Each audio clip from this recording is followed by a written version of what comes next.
నమస్తే. మీ పేరు? పిఎన్ రాజా, ఎక్కడ ఉంటారు? కర్మన్ఘట్. మీ ఎమ్మెల్యే ఎవరు? తెలియదు.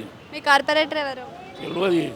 ఇప్పుడు జిహెచ్ఎంసీ ఎలక్షన్స్ వస్తున్నాయి కదా, మీ ఏరియాలో డెవలప్మెంట్ ఎలా ఉంది? ఏమో దాంట్లో లేవమ్మా మనం.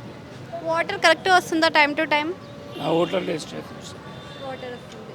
ఇప్పుడు ఎన్హెచ్ఎస్ క్లీన్ చేస్తున్నారా టైం టు టైం?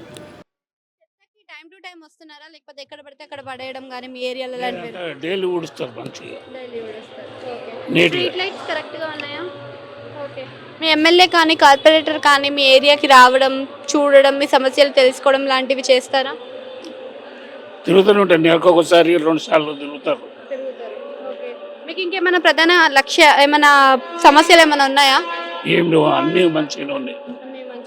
ఒకవేళ మీకు కార్పొరేటర్గా ఛాన్స్ ఇస్తే మీరేం చేస్తారు? ఏం మార్పు చేస్తారు? మా కొడుకులు మాట్లాడతారు అంతా, మనం మాట్లాడడం మా కొడుకులే.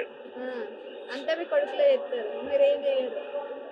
తినాలే, కూర్చోవాలి ఇంట్లో అంతే. సరే, ఈసారి మరి జిహెచ్ఎంసీ ఎలక్షన్స్ లో ఏ పార్టీ వస్తే బాగుంటది? మనం అంతా డీప్లో లేవమ్మా.